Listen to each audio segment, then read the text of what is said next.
الخير يا حبايبي، عاملين ايه؟ يا رب تكونوا بخير. النهارده جايه لكم بوصفه حلوه وجميله، وهو رول اللحمه بالفلفل الالوان والجبنه والمدخن.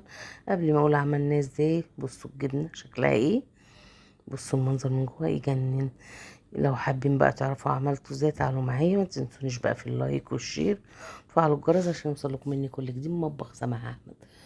هنا انا معايا المكونات بتاعتي اهي كلها معايا، يعني حاجات مش كتيرة قوي، كلها كميات بسيطة جدا.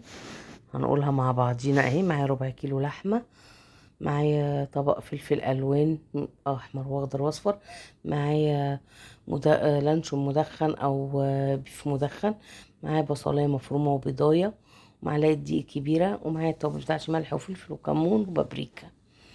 انا هجيب كده بوله او طبق معايا تاني، هنزل فيه باللحمه بتاعتي اهي. انزل ربع كيلو لحمه، انت عايزه تضاعفي الكميه براحتك خالص. انا عامله ربع كيلو بس، يعني بالنسبه لي لقيته حلو قوي.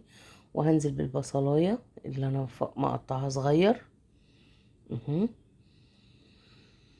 كل البصلايه كده انزل بيها، وبعد كده هنزل بمعلقه الدقيق كبيره، معلقه تكون هرميه كده.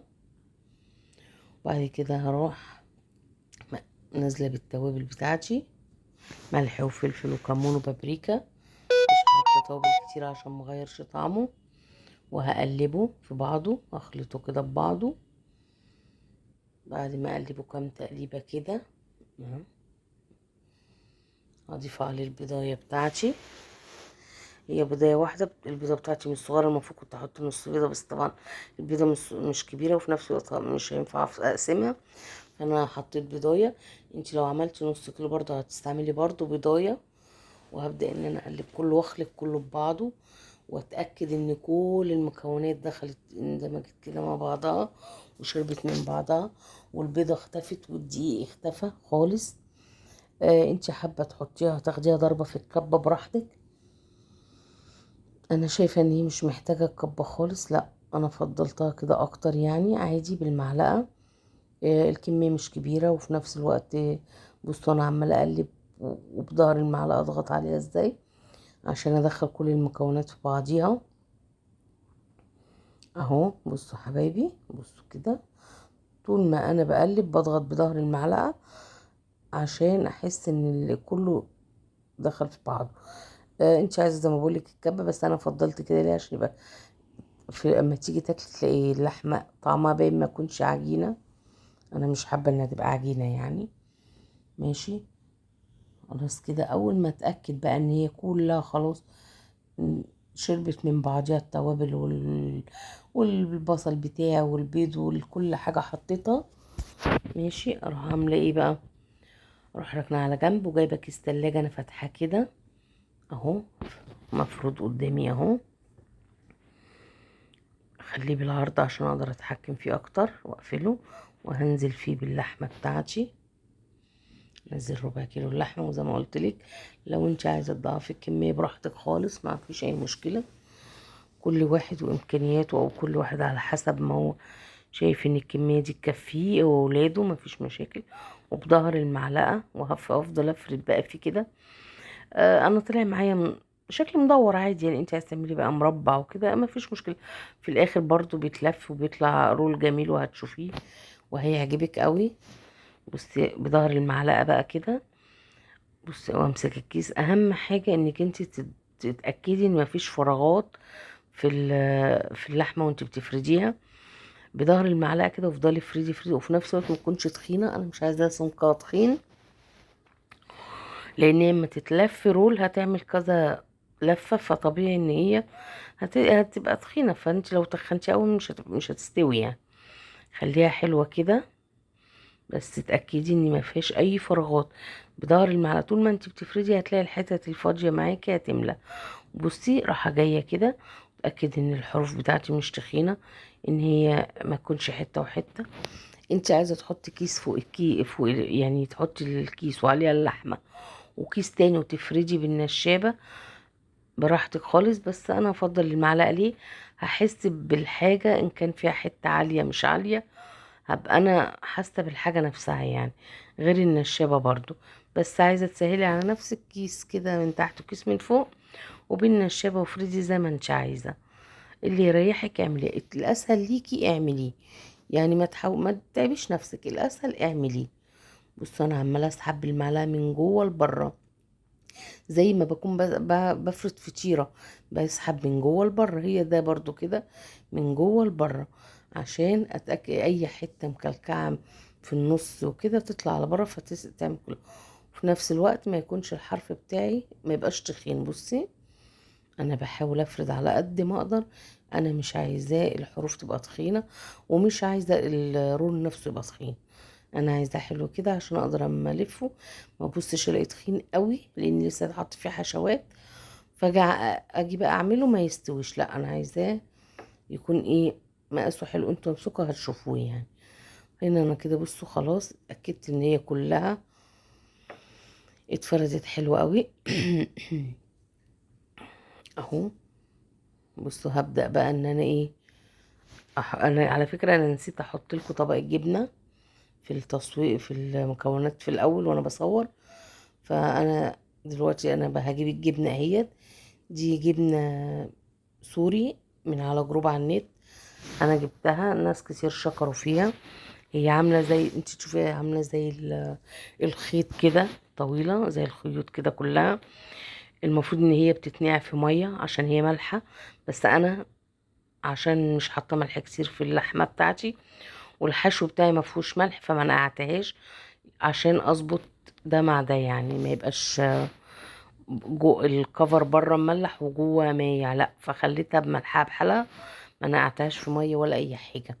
ما عندكيش الجبنه السوري دي، هتقدري تجيبي جبنه موتزاريلا، جبنه شيدر، اي نوع جبنه متوفر عندك حطي ماشي. لان بس الجبنه بصراحه الموتزاريلا برضو بتبقى حلوه قوي، بتدي مطه جميله، ودي برضو طلعت بصراحه حلوه قوي قوي. ومنا زي ما قلت لكم المفروض هي تتنقع، انا بصراحه ما نقعتهاش، قلت علشان الفلفل والمدخن بتاعي، اصلا انا مش حاطه ملح ولا حاجه، ده أنا حاطه ملح في الكفر بس. هنا هبدا بس اخد 4 شرايح هحطهم اهم. بصوا انا مش موصله للحرف علشان الحشو بتاعي ما يخرجش بره. اهو انا هستعمل هو 4 شرايح بس، واركن الباقي كده اهو زي ما قلت لكم الحروف لا. وبعد كده اهي الجبنه هي اللي بقول لكم، بصوا عامله زي اكنها زي الكنافه زي الخيط حاجه زي كده. دي جبنه سوري من على جروب من على النت، لو حد حابب اقول لكم اسم الجروب يعني، اكتبوا لي في التعليقات وانا اكتب لكم اللينك بتاع الجروب نفسه واقول لكم اسمه ايه. اهو بصوا هفردها كده، مش هحط طبعا الكميه دي كلها، وعلى فكره هي مش غاليه، عشان بس اللي ما يعرفش هي مش غاليه خالص. ده كان 3 انواع مع بعض يعني، مبلغ مش كبير ولا حاجه. وهنا بقى بص نزلت بالفلفل الالوان بتاعي، انا مقطعه نص فلفلايه احمر على نص اصفر على نص اخضر، برضو مش كتير، ومقطعه صغير عشان ما يضايقش الولاد في الاكل، لان في ناس اولادنا ما بيحبوش الفلفل الالوان. لا بس صدقوني في الوصفه دي مع الجبن وكده هيحبوه جدا يعني. بصي بظهر المعلقه برضو اتاكد ان انا فردت كل الفلفل، وبعد كده احط جزء جبنه تاني اهو. اهو كده خدي بالك الحروف انا مش حاطه فيها علشان ما فيش حاجه من الحشوه تطلع بره وانا بلف الرول بتاعي. اهو بصوا اتاكد بقى ان كل حته فيها جبنه اهي. انا كده يعتبر غلفت الفلفل من فوق ومن تحت بالجبنه. خلاص كده انا هبتدي بقى ان انا الف رول اكني بعمل سورس رول كده. بصوا بالراحه كده بالكيس، اهم حاجه معايا بلف بيه عشان اضغط بيه. بصوا بص اضغط جامد كده. بصوا اهو نلف تاني، افضل الف كده بص كده، وبعد كده هروح فاتحه ومرجعه تاني عشان اقفل الجزء اللي بصوا اللي تحت ده. هتشوفوا دلوقتي اهو في حشو طلع هحطه تاني جوه كده، وهحاول ان انا بقى اضغط انا بص بايدي كده اهو. طبعا اللحمه طريه وكده، انا هحاول اضغط عليها بايدي، اقفلها كويس جدا جدا واضغط جامد اهو. وابتدي بقى، بصوا هبتدي برضو الف فيها زي اكني بعمل لانشو كده، اكني بقفل لانشو. بصوا اهو، اهم حاجه تضغطي جامد، وطول ما انت بتضغطي تفردي لبره كده اهو، تقفليها زي البونبونيه كده اهوت من ناحيتين. بصي اقفلي، كل لما هتلفي دي جامد هتربط قوي الكيس يعني. بصي اهي، اهم حاجه زي البونبونيه بالظبط، بس تكوني ضغطه على الكيس قوي. بس بعد كده هحطه على طبق او على سرفيس او على صينيه اي حاجه يعني، وادخله الفريزر ساعتين او 3 على حسب ما الاقيه جامد. هنا بعد ما طلع بصوا جامد بقى في الفريزر، جامد ازاي. وهبدأ ان انا اقطعه معاكم. انا بطلعه من الكيس اهو. هتقولوا ده جامد مش هنقدر نقطعه، لا ان شاء الله هتقطعوه، ما تلاقيش بيتقطع بسهولة جدا. هي من ساعة لساعتين على حسب ما يمسك الفريزر. بصوا الكيس بتاعي انا ركنته برضو عشان اللي هقطعه احطه عليه. هقطع بقى زي ما انتوا شايفين حلقات كده اهو.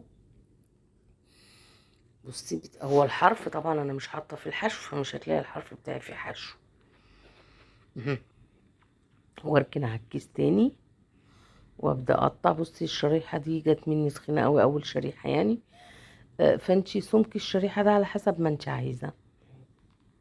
بصوا منظره من جوه، بصوا المنظر تحفه تحفه تحفه، والطعم جميل جدا جدا بجد، هيجربوا مش هتندموا.